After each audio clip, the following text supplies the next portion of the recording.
We are, all of us, born into a lie. That there are those who are good and those who are evil.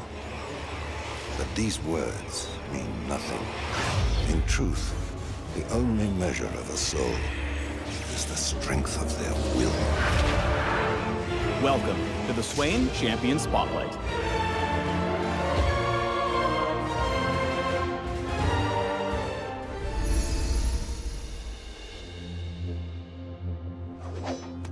Swain's passive, Ravenous Flock, has two components. First, enemy champions leave behind soul fragments when they die. Shadowy ravens scavenge nearby soul fragments, healing Swain. He can also store a bunch of soul fragments, and we'll go over what that means a little bit later. Now let's talk about Ravenous Flock's second effect. Right-clicking any nearby immobilized enemy champion damages them, drags them towards Swain, and rips out a soul fragment. The drag has a moderate cooldown, so you'll have to choose the best victim when following up on area of effect lockdowns.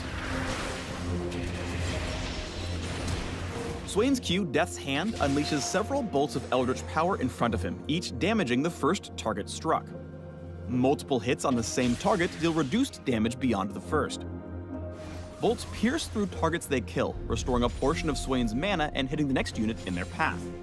Take advantage of this in lane to shock your opponent through their low health minions, or refresh your mana pool wave clearing.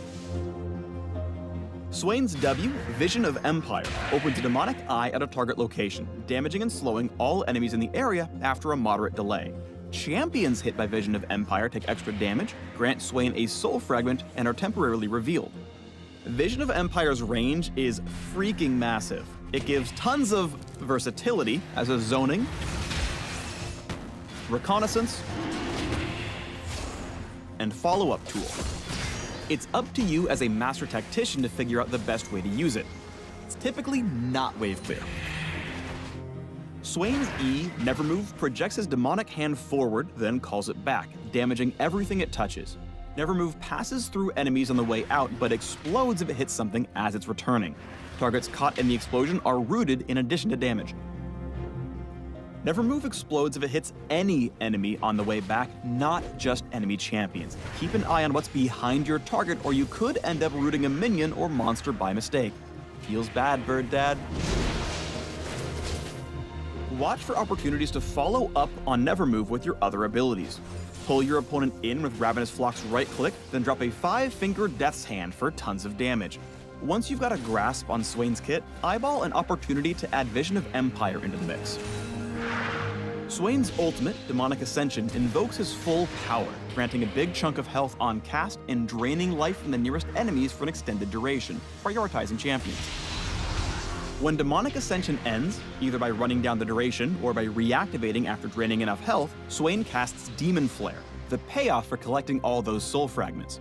Swain crushes every fragment in his possession to unleash a nova of demonic energy, damaging the closest enemies around him. The nova's damage increases for each fragment consumed. Demon Flare is Swain's make or break moment in teamfights. Flash bombing the opposing backline is a play for the highlight reels when Swain does quick maths. But if you don't know 2 + 2 is 4, miscalculations will leave him stranded in the middle of a very angry enemy team with no access to his survival tools. Let's sum it up with a late-game teamfight to strike fear into the foes of Noxus. Swain catches Ezreal and Braum with a well-aimed Nevermove, then pulls Ez in with a Ravenous Flock. Ezreal tries to flash to safety but is winged by the far edge of Demon Flare. A few more pecks murder Braum, bringing the teamfight to a tidy conclusion.